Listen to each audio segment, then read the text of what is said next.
We have an illustrious panel of CCOs from Abbott, General Mills, and Logitech, and Kristine Boyden from Burson. Kristine, come on up.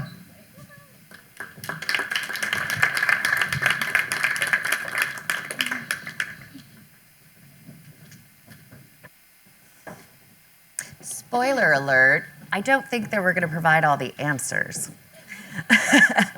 as Paul highlighted, but I think that we can have a really good discussion and have some rich perspectives today that we can also debate, and then we'll open it up to the audience in the last 10 minutes. But without further ado, I'm Kristine Boyden, and I look after the Americas for Burson. Before that, I was in-house for a few years in a bit of a wild ride in the self-driving automobile space. Talk about that anytime, but not for the faint of heart, and something that was really crucial in terms of shaping my perspectives on reputation value, and how quickly it can also be lost. I'm going to turn it over to my august panelists to introduce themselves. Tell us where you are, and then a little bit about your perspective on corporate brand, how it intersects with product brand, and unlocking the value of reputation. Well, that's a really long introduction, Kristine. Amanda Glasgow. Hi, I'm Amanda Glasgow. I'm the Chief Communications Officer at Logitech. If you don't know us, look now at your mouse and maybe you'll figure out what we make. It's a lot of mice, webcams, keyboards, all kinds of things. I am very new to this role at Logitech. I just started in June. Before that, I was in the communications, I was leading communications at HP. And before that, I did 20 plus years on the agency side. So I made the leap. It can be done. I grew up mostly on the brand side versus the corporate side. So my perspective on brand is that it's more important than corporate. So what do you think about that, corporate people? Just kidding. We'll talk about it more. Over to you, Jano. Sure. Introduction. Yes, please. Okay. My name is Jano Cabrera. My career has come in 3 big chapters. My first chapter was in politics and government. I worked on Capitol Hill, the White House. I headed communications for several different presidential campaigns. I then took a break because that's exhausting. Like a lot of people, I went somewhere sunny and warm to rest and recover. Unlike most people, I went to an active war zone. I was in Baghdad, Iraq in 2005. As I was trying to figure out what I was going to do next, my second big chapter was I was at Burson. Yeah. I told my then girlfriend, now wife, I'm going to do this until I figure out what I want to do. And then over the course of 10 years, I became worldwide vice president of Burson, a job that I genuinely loved, but I longed to make the leap. Because there is a difference between being at agency and being client side, and I could see that. And so I first got embedded at Microsoft, and then I jumped to McDonald's, a small mom and pop restaurant that's Chicago-based, where I was number 2, and now I'm the number 1, the CCO at General Mills. Melissa Brotz. I started out, well, first I'm Chief Marketing, Communications, and Sustainability Officer at Abbott. We're just 35 minutes up the road in the northern suburbs of Chicago. I started my career at agencies in both Porter Novelli and Golan. Anyone? Yeah. And decided I wanted to try client side, so I went to Abbott 29 years ago. And I've worked in both product areas and communications and marketing, as well as corporate. And I'll challenge Amanda that corporate brand means everything. Secretly, we agree. I'm just trying to be provocative.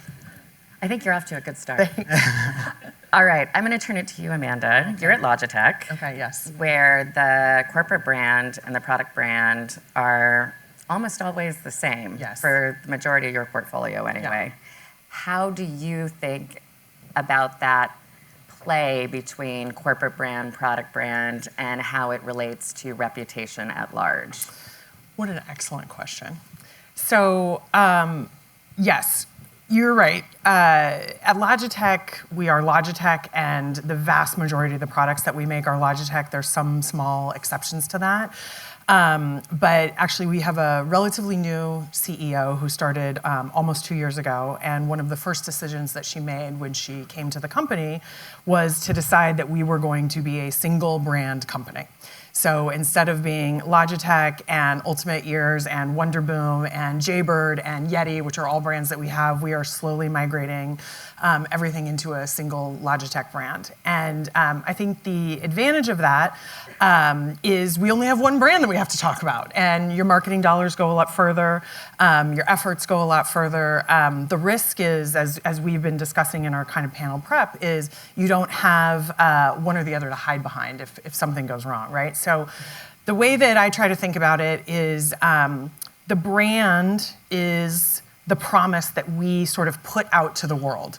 Our values, what we stand for, we want people to believe that our products are going to be good, going to be effective, and the reputation is sort of the measurement from the world on how effectively we're doing that. So if we say we're going to have great products and it turns out that they suck, our reputation is going to take a hit, sure. Right? So I see the two as very, very closely intertwined, but one as sort of something we can control, and the other as something we have to kind of like mitigate and proactively and reactively move towards. Got it. Let's turn to Jano and Melissa, because you both live in branded houses. Yeah. And House of Brands. And some of the most wonderful brands, we were just talking earlier, like I grew up on Cheerios. One of my favorite memories around my grandmother is saying, "I just need my Ensure, honey," for that extra protein toward the end of her life. And, really important formative times and relationship with those brands, while you also have the corporate brand to look after. Maybe, Jano, we start with you, and just could you speak a little bit about that perspective and maybe a fault or true tension between protecting and promoting both? Yeah, so for General Mills, it is both. It's a house of brands and a branded house. And I think when I joined, one of the questions that I was asked by marketing is, well, which is it?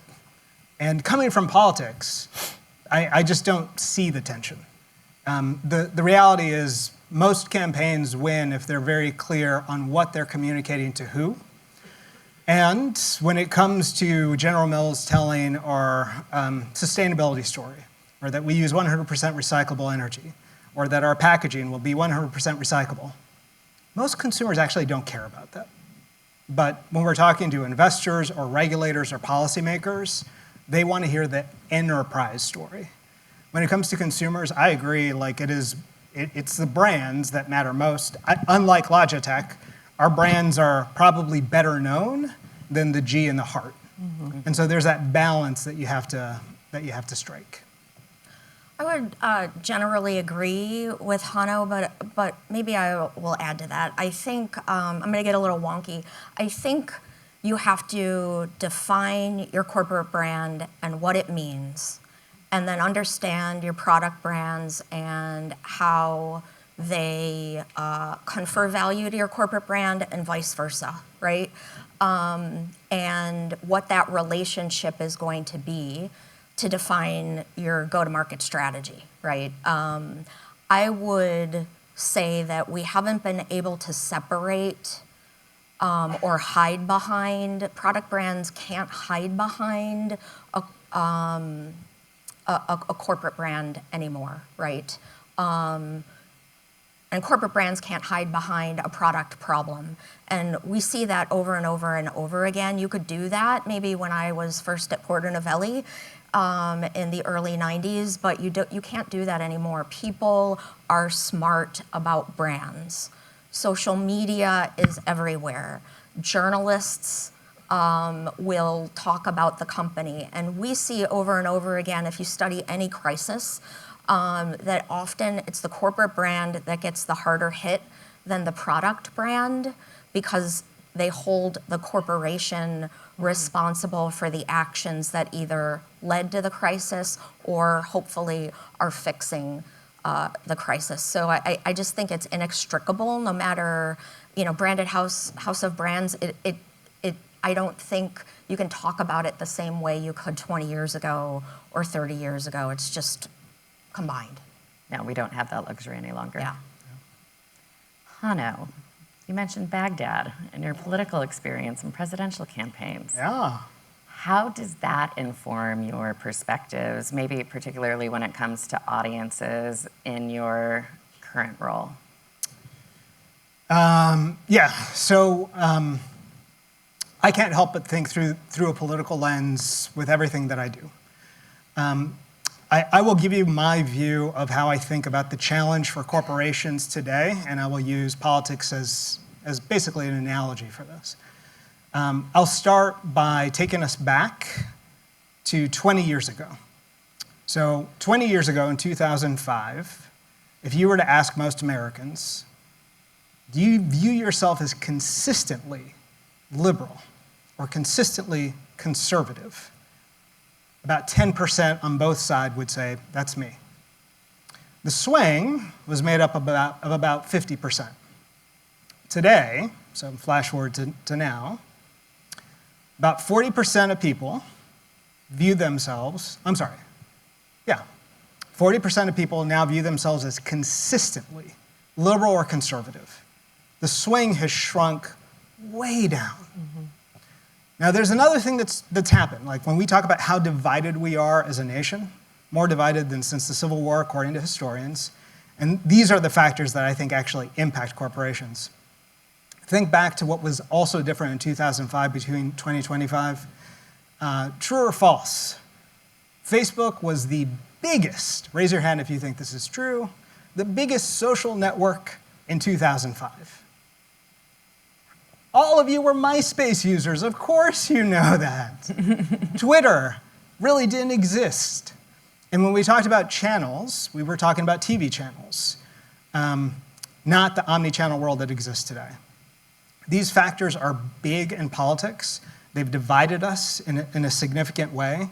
And what this means for political campaigns, I promise, KB, I'm going to answer your question in a moment, is that it's a real struggle to kind of break through the landscape of today. It is incredibly hard, but if you think about presidential campaigns, they're billion-dollar startups. I think there are 5 KPIs that presidential campaigns use today to win.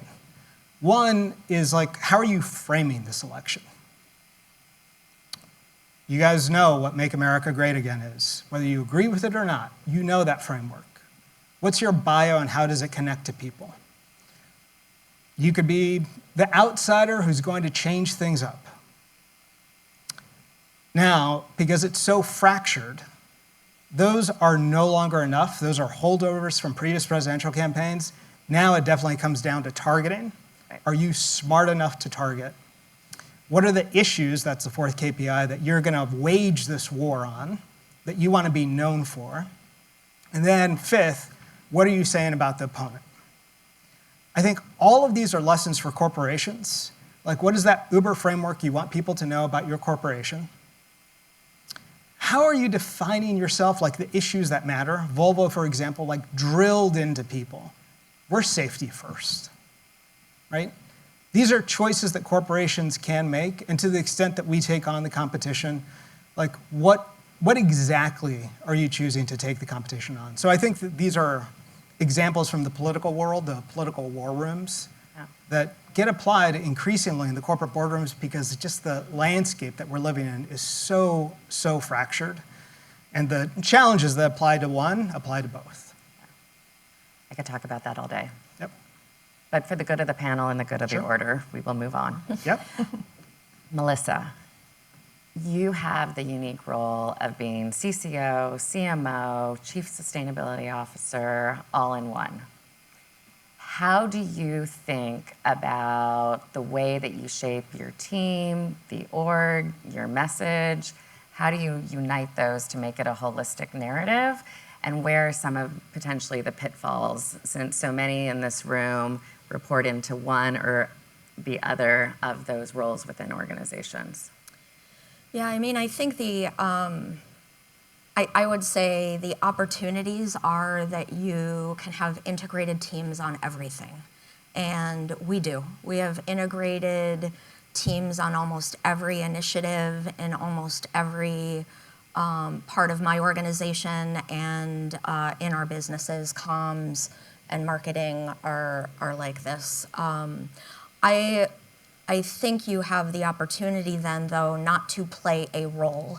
And this is something I really stress with my teams. The more marketers understand communications and the more communicators understand marketing, the better the teams can be. The greater impact you can have, whether it's an initiative, a campaign, et cetera. And I would say it's been our secret sauce for some time now. There are pitfalls, though. And those pitfalls are making sure that everyone has a defined role in and know what they're going to execute. And that can sometimes get a little bit murky, and there can be tension. People often don't want to push back on each other if they feel like they're not the expert on something. But I would much rather have folks get in, roll up their sleeves, and debate things and come out with better ideas. But for us, it really is about integrated teams and getting the best out of all of the voices that are at the table.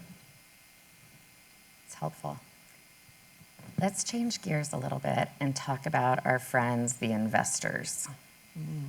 Right? We are advocating for audiences and stakeholders ranging from employees to every consumer of any of our products, and we're trying to keep that human voice alive. How do we do that while also balancing those messages to investors that are so critical to our enterprise?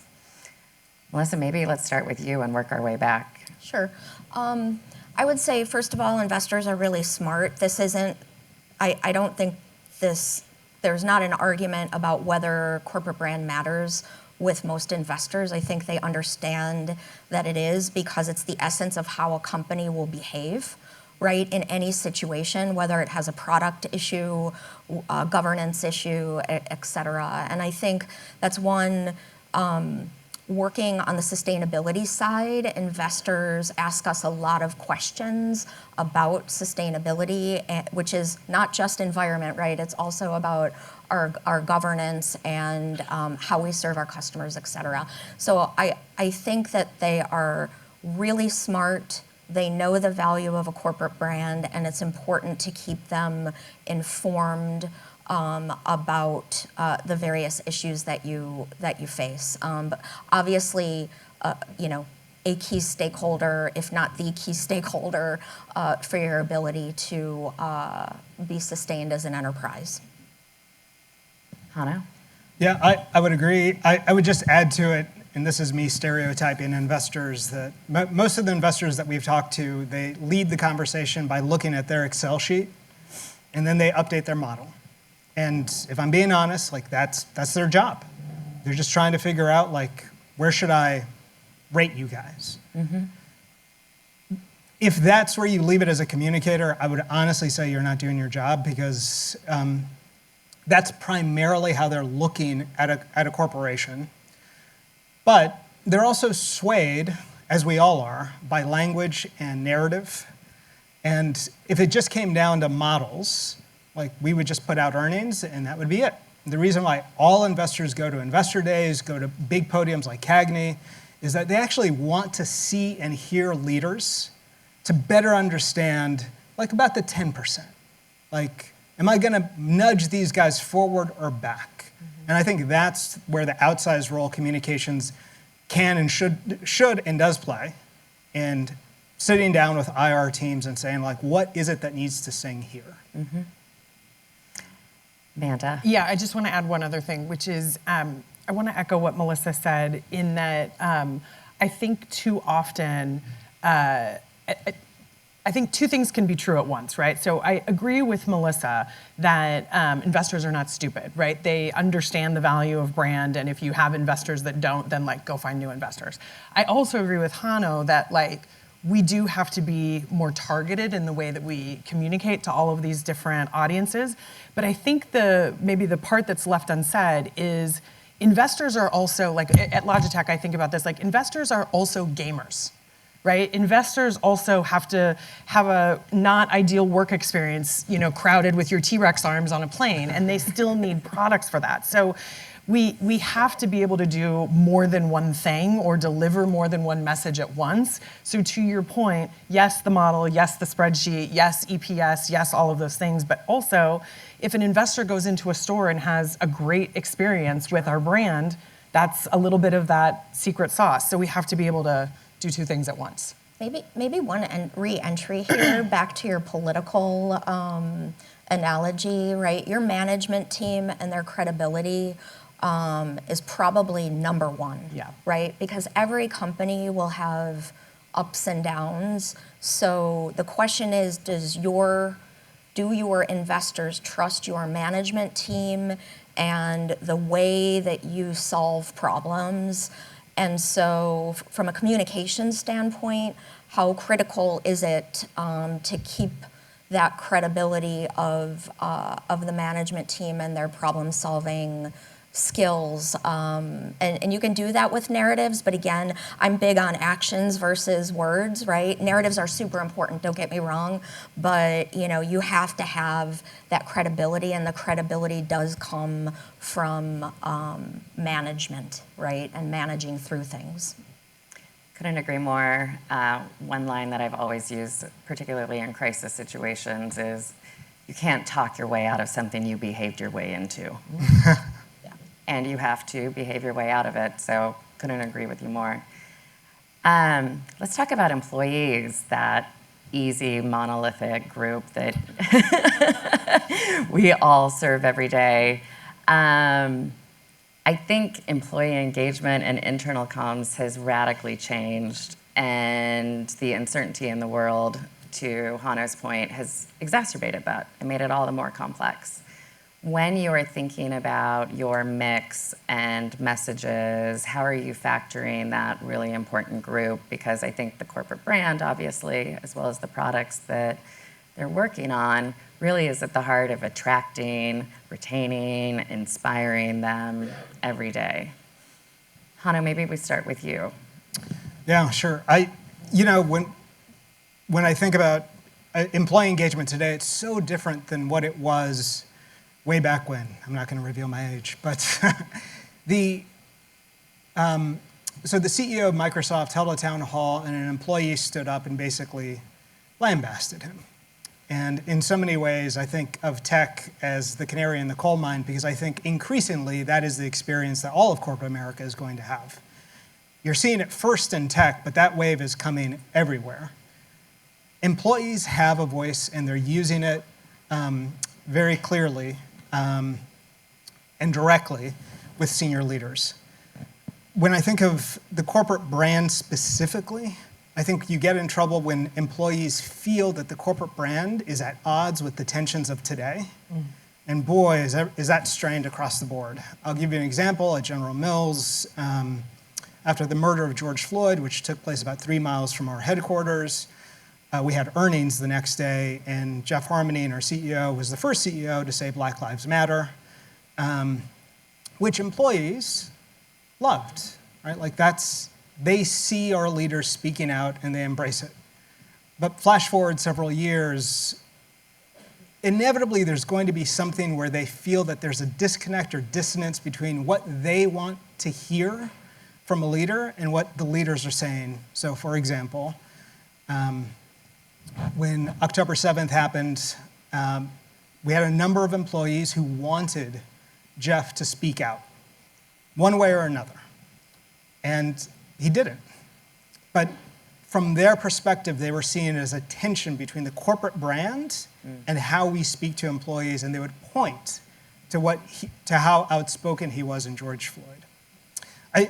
The solve for us, and the recommendation I would have for others, is as employee groups kind of stand up and say, we need to have this conversation, or you should speak out as a corporation, we have convened what we call courageous conversations, which is small employee groups to kind of get the venom out, to understand what the perspective is. We make no promises in terms of what the corporation will say, but we want to drive understanding. That's great. Amanda? Thank you for treading into that Sure. territory. It's hard.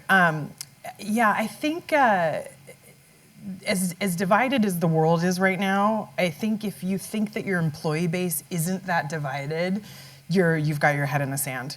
We are a mostly San Francisco-based company, so it's easy to assume that we're all Californians and we're all blue and blah, blah, blah. That's not the case.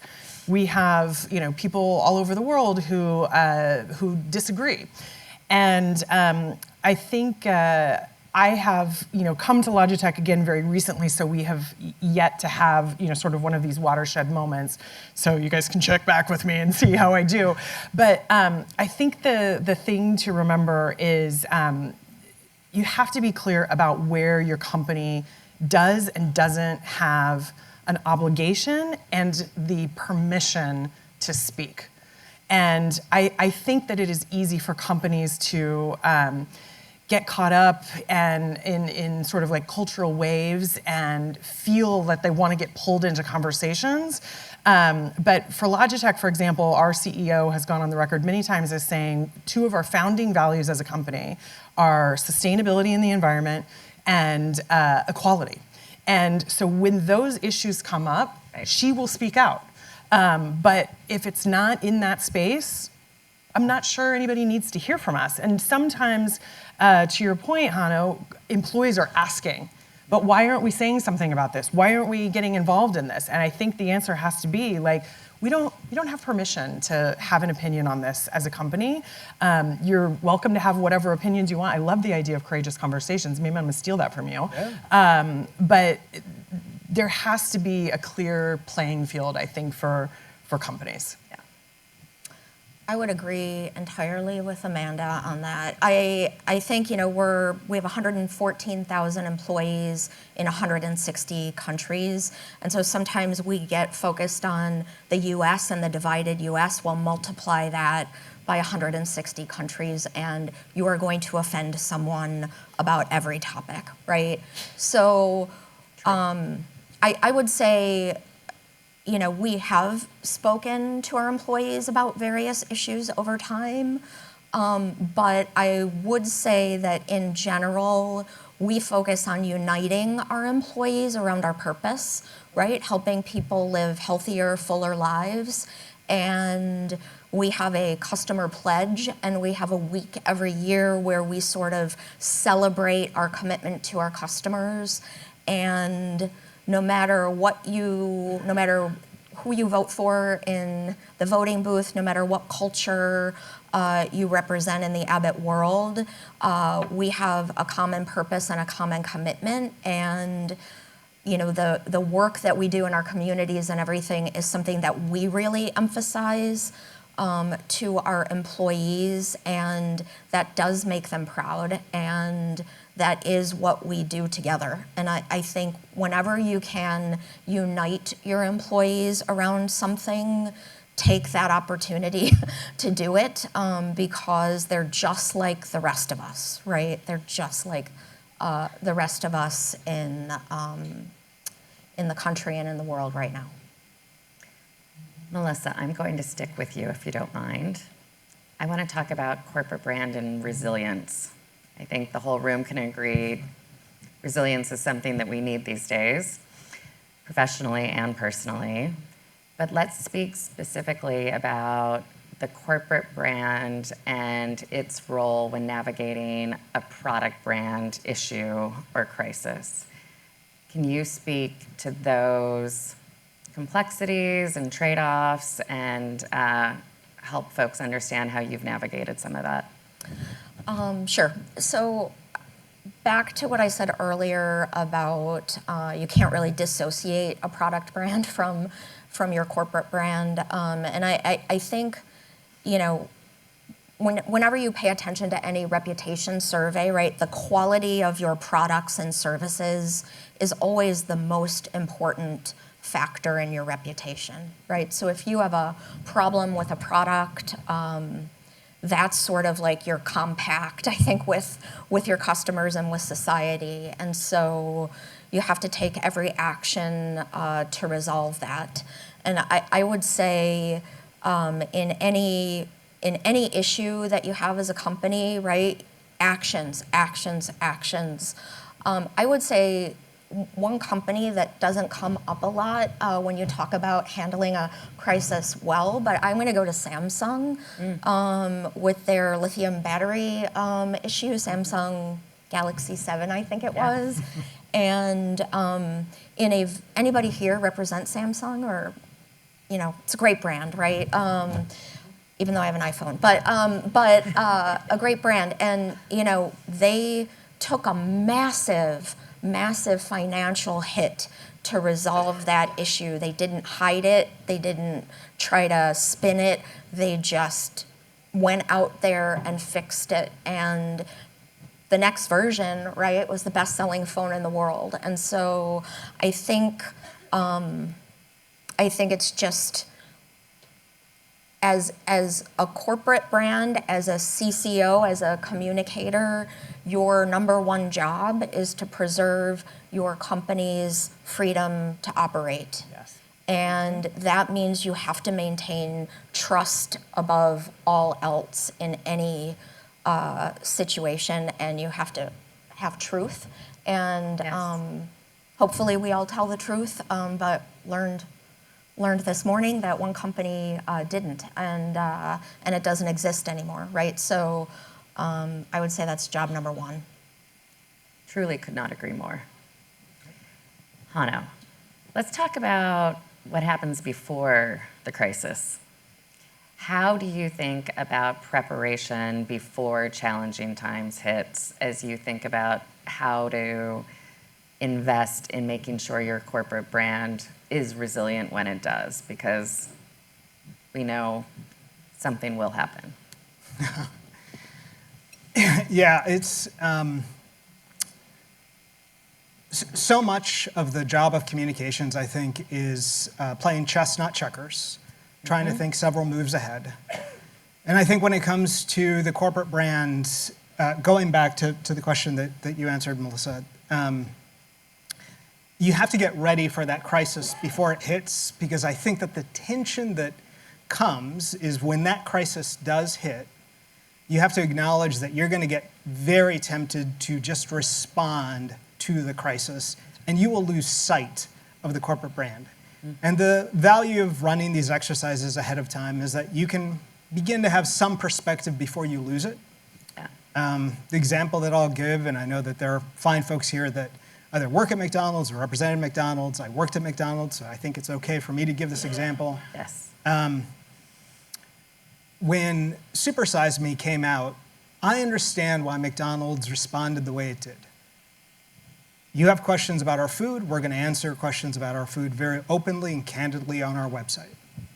But that's losing sight of the brand promise, that they make delicious feel-good moments easy for everyone, that it's about sparking joy. And they spent a decade doing this. And no one in the history of boxing has ever won a fight just by blocking. and I think that's the real, when it comes to prep, it's like keeping in mind who you are and understanding that so much of the job isn't response, but recovery. How do you come out of that U-curve? I'll just add, underscoring what Jano just said, is that the prep is the key, right? Nobody makes good decisions under crisis ever in the history of the world, right? And so I'm sure many of you have done this already, but at Logitech and previously at HP, we have, you know, a one-page Bible of all of the potential, not all, let's be clear, a fairly somewhat exhaustive list of all of the things that could come up, their relevance to our corporate brand, whether or not those are things that we would weigh in on, and to what degree we feel comfortable weighing in on them based on, you know, scenario planning. And what's great about that is it takes some of the emotion and the feelings out of a crisis when you've agreed on something, when things are calm and clear, and you can go back and say, I have a chart that we all agreed on that says we're not going to do that. And it's just helpful, I think, to do that with a calm a cool head, because it's way harder when people are under fire, CEOs are getting phone calls, stock prices are dropping. Again, hard to make good decisions when that's happening. And no good decisions come out of those moments. None. Very, very rarely anyway. All right, we have touched on the fact that times have changed quite a bit in the last 20 years when we think about corporate and product brand.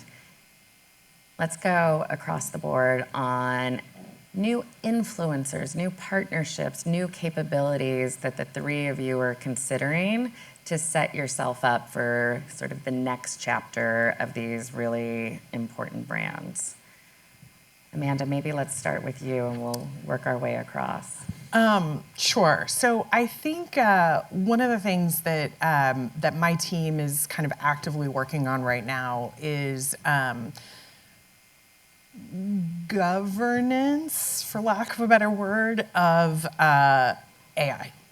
And what I mean by that is one of the double-edged swords of communications right now is the proliferation of AI. So suddenly, every employee at Logitech is a communicator. They can make content, they can make videos, they can do all kinds of things, which is, exciting and great and wonderful, and also the scariest thing in the world is that you just have an army of communications people that are like self-anointed and out, telling stories.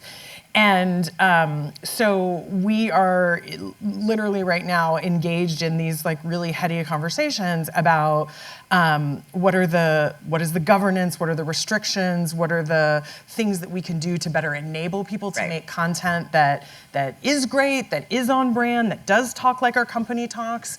And so how do you sort of harness all of that very real energy and very real passion for people wanting to share our story in a way that is, again, not going to be one of the things on the chart where I'm like, remember we said. So I think that is a capability that we're kind of working on right now. That's the first one that comes to mind. Makes sense. Yeah, similar. My favorite influencer today is in my pocket. I talk to AI every day, and I know I'm not alone because people are increasingly not using Google. That verb that we all used is kind of going away. Doesn't mean that the company is going away. I have full faith in Alphabet. I just mean like our behaviors are changing. I think that there are real implications for communications teams when it comes to this space, but I actually find that most comms teams get it. They get that the world has changed. They're early adopters in this space. But there was a report that came out today from WE and USC Annenberg on AI, which I would encourage everyone to read.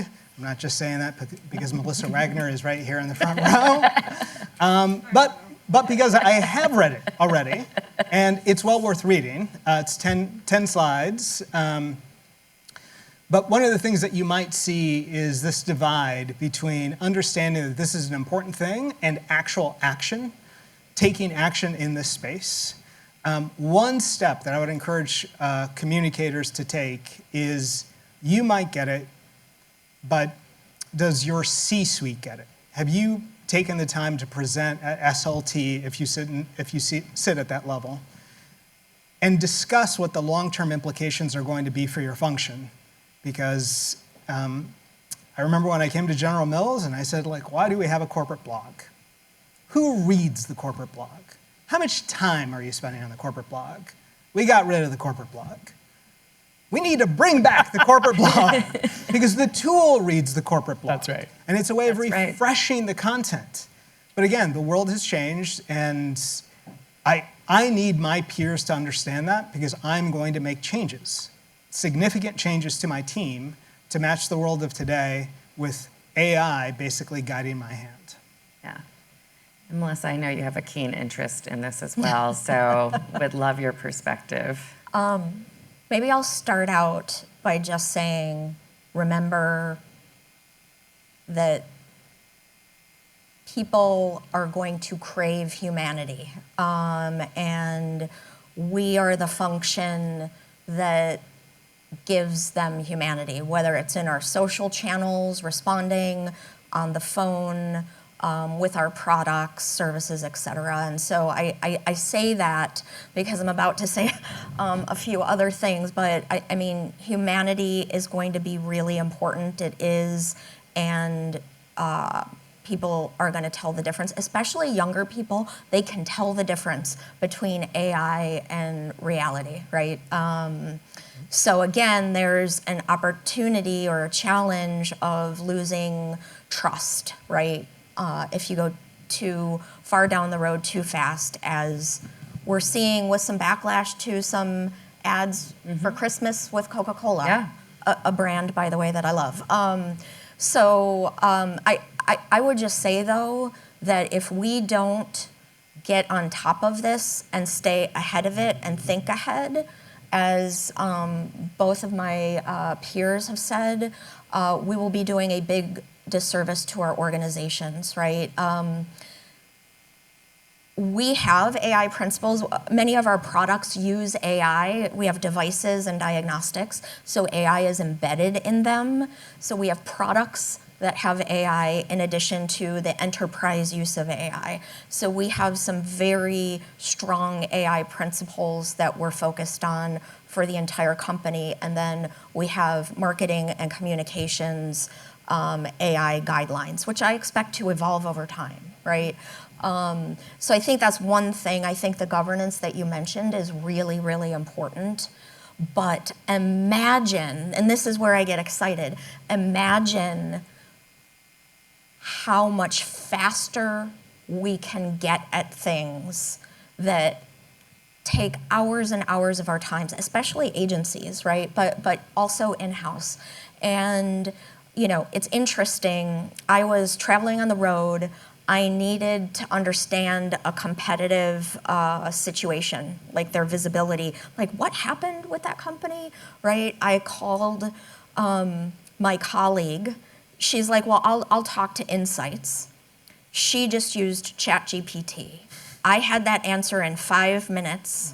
My Insights people, I had it the next day, right?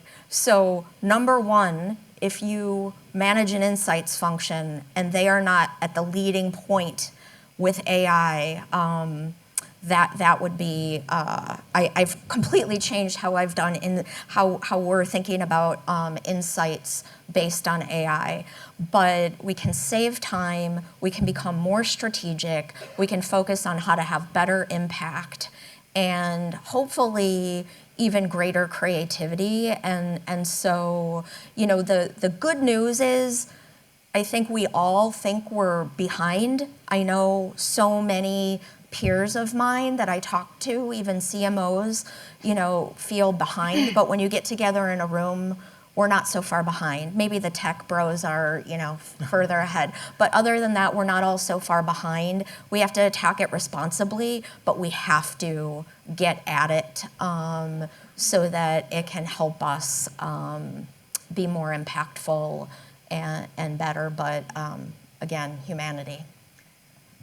I think humanity is always at the center, and we need to remember that as quickly as the tech bros want to take us elsewhere. Yeah. The other thing that you said that I just want to underscore, if any of us are only having a conversation about AI that is grounded in faster, we're having the wrong conversations. If we're not elevating our craft, elevating the impact, talking about those aspects of it, then we're doing a disservice to our entire category and our entire profession. All right, we're gonna do a final round robin where these three wonderful humans are going to give us one actionable takeaway or recommendation to the room about going forward and thinking about this rich territory around corporate brand, resilience, or AI. You have one wish for the audience as they go out as practitioners. And then we're going to turn it over to the room and do some Q&A so that you get a chance to ask the questions that I failed to do. Amanda Glasgow, lead us off. You know what? I had time to prepare for this, and I totally failed to prepare for it.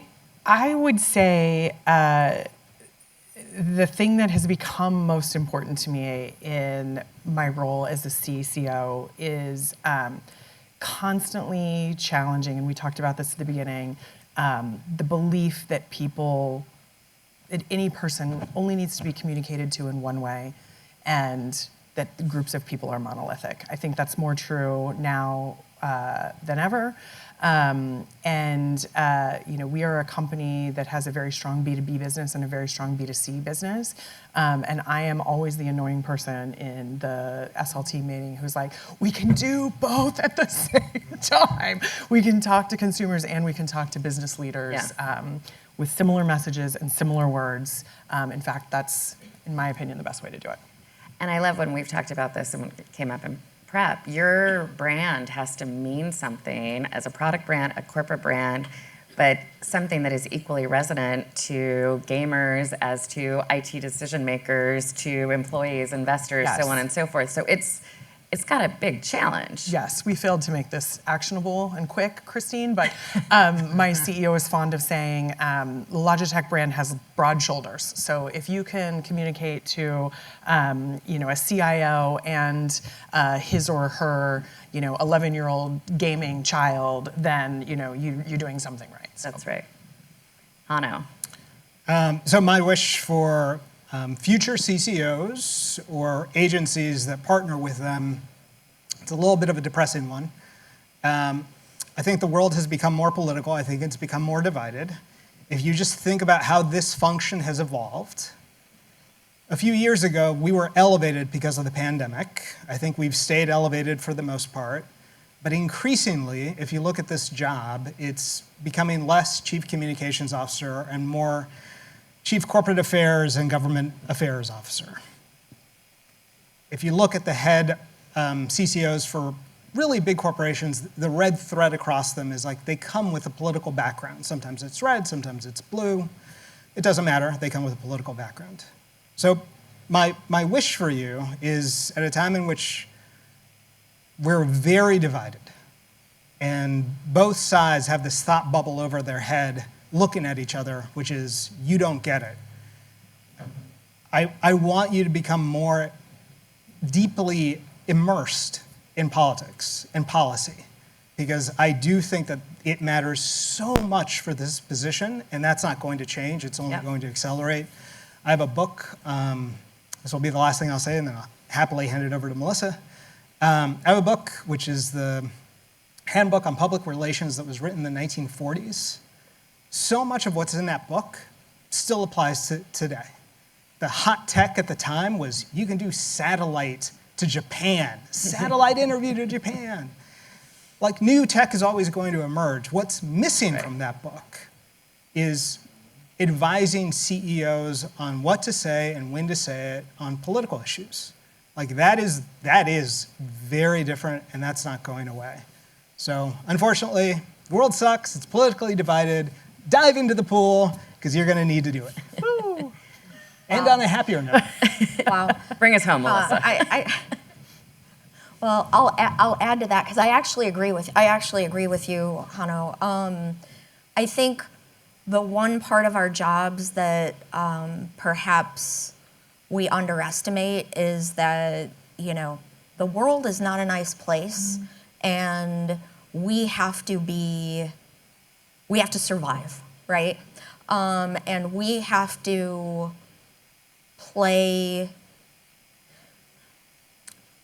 be really good at wargaming, and understanding every single audience and playing it through and knowing the narratives that will play with everyone. So I agree with you 1,000%. And I think sometimes our profession historically has kind of lived in a high horse area of, kind of Pollyanna, like and I'll point to myself, because I've said some of those things today, right? Humanity and truth and all of those things. But your opponents are not often playing it that way. And so you have to get good at influence. And so I guess my wish, maybe to add to my colleagues, is just get good at influence. And influence inside your organization and influence outside of your organization, and understand that earned media is one component of a much bigger ecosystem of voices that need to be had. Excellent points. No surprise. Audience. Mics are being passed around. Okay, sensitive question. And I'll ask you about your brand as well as you personally. What is your threshold for when your organization will step into something going on in broader society? Some suffering, and I'm not talking red or blue, but I'm saying some suffering is going on in society that your customers are dealing with on a daily basis. When do you manage up to tell your leaders that we need to make a statement here? And when do you stay neutral? Because 5 years from now, 10 years from now, you're going to be asking yourself, where was General Mills when this was going on? Where was Logitech when this was going on? Where was Abbott when this was going on? What was your voice? Yeah, it's a great question. I will begin by saying I think it's going to be different for every company, because every company comes to the table with their own brand identity and permission set as it relates to that brand identity. I will just share, and my guess is this is going to be true for my colleagues, we have a governance structure in place on issues. It's myself, it's the GC, and it's our CHRO. We will meet and we'll discuss, hey, should we speak out on this issue? And there are 27 questions that we have to tick through before we go to the CEO with the recommendation, and the recommendation can be split. Doesn't mean that the CEO is going to be the voice, but there's a process that we kind of follow. I think that there is a separation between the personal and the professional in this job. My politics are known. You can look me up on LinkedIn and it'll be very clear who I am. But when I work for corporations, my job is to protect those corporations, and to some degree I need to divorce my own personal views from the risk to the brand or brands. So again, my answer to you would be follow governance, ask yourself a series of questions. I'm happy to share questions if anybody's curious what our framework is. But be very thoughtful before you wade into these waters, especially given the waters of today. We also have a little bit of a governance, but it's a little squishier than that, meaning if we're spotting something, we might get together, but if something is hitting you in the face, then it's as easy as, calling or walking down or texting, my boss, the CEO. I think it's important divorcing yourself from, I think I agree with this. However you might believe, you have to focus on your company and what the company needs from you. And we have a saying called Abbott First, right? That many of us talk about in those situations. But I would also just say that if you don't feel like the company you work for shares, some of your basic values, right? Not political beliefs, basic values, then maybe you shouldn't be there, because who wants to be the CCO in a situation where the company isn't caring about its customers or key stakeholders, right? So I think, frameworks are really important, and discussion across your multifunctional leadership team is important, but I think there is sort of a values question we all have to ask ourselves. I completely agree. The only thing I was going to add is I think sometimes there is a tendency in these situations at least I've been in situations where you have an executive who says, well, maybe we'll just say something to the employees. Should we just say something to the employees? And I think you all know where I'm going with this, but and I think so it's also being the person in the room who says, it's gonna leak. I've been in the room with CEOs who fundamentally do not believe that employees at their company will share their words externally. They don't. And that is a really hard lesson to learn the hard way. But we have to be very cognizant that, satisfying the employees, but not saying anything externally is no longer an option. If it ever was, maybe it was at some point. And I'm going to just add one point as an opinionated moderator for a moment on the governance point, informed by my previous in-house organization. Having the discipline to follow the governance and the alignment that you have created all the way up to your board when the poop hits the fan is equally important to having the governance and the processes and the methodologies in the first place. 100%. And if those aren't aligned, everything goes off the rails. And then you. Hi. One point of personal privilege here is in Jano's first life in politics, I was a political reporter, and I used to be able to call and put him on the spot all the time. I'm going to leave right now. Security. I love this. This is like coming full circle that we're here now. And now I'm at a consulting firm, and one thing out of politics, a lesson that I feel like some of my clients, not all of them, but some of them are bringing to us is the old, as you said, Melissa, the high road of being high and mighty and being in comms, being the reasonable adult in the room and trying to lower the temperature. That's outdated. And the lessons that we take now are that you have to go after your critics, and you have to go after them hard, and you have to try to destroy them, and that is really what's winning. And I will say, I feel that clients are questioning us when we say, let's take a deep breath, let's take the high road. I wonder if you're dealing with that at all in any of your organizations, if you think about that, because if you do look at our politics, if you take lessons from that, that is winning the day in the current environment. Maybe I'll Sure. just step in to say,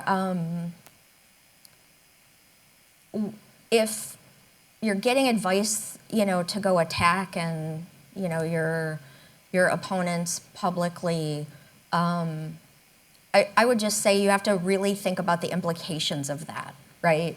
And that automatically, I think, calms the room down a little bit. So, let's war game it out. If we do this, who's going to react to that and how? And then if we don't do that, what else could we do? So to me, I've been in plenty of crisis situations, and I do think you can make good decisions in the middle of a crisis, but you have to have your values there. But I think you can't be so naive that you don't realize that there are people working against you sometimes. And you have to have a strategy for that. You have to have a strategy for that. Hi, Nedra.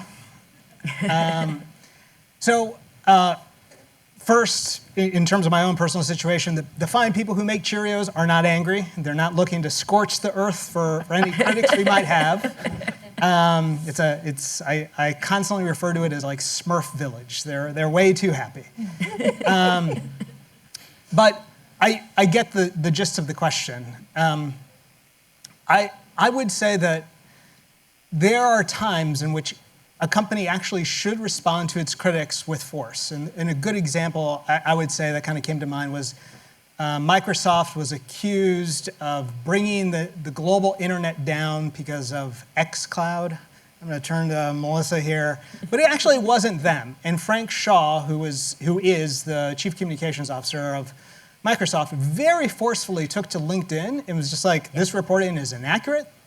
This is actually what happened. We want to make sure that our voice is being heard because we provided all of this to the media, and the filter isn't acting responsibly. Yep. I think that's an example of yep, you got to do it that way. I still see it as the exception to the rule. For the most part, if you run a scorched earth campaign, chances are probably higher that you're going to get burned. And these brands that are represented here and beyond and represented by the agencies that partner with them, that you give counsel to, we are long-time stewards of these brands. And we have to have that mindset of I'm not just protecting this brand for a day. I'm not in the fight for now. I'm building this up to stand the test of time. And I think that the world looks differently when you think of it in those ways. But I can't wait to hear which client it was.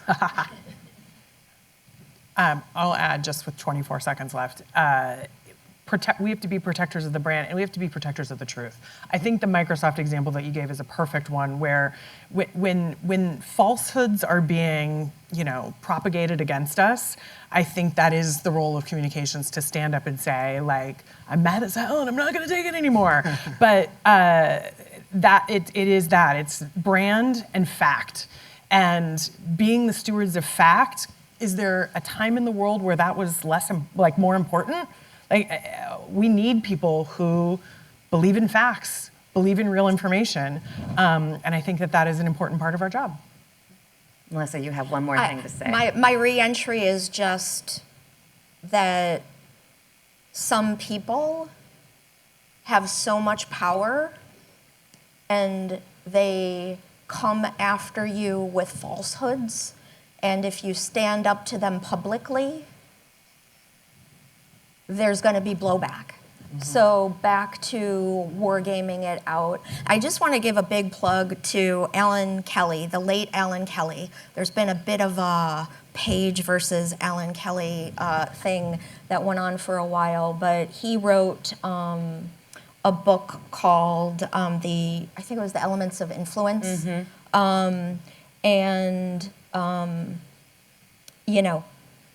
Really great communicators war game. I just hope we can all develop that, because there are powerful people that say things just to say things and they can get away with it. Thank you, everyone. Grateful for your time and attention.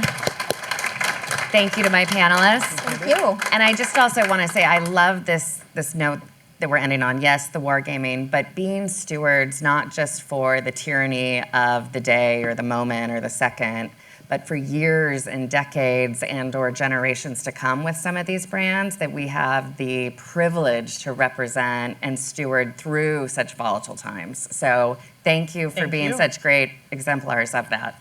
Thank you.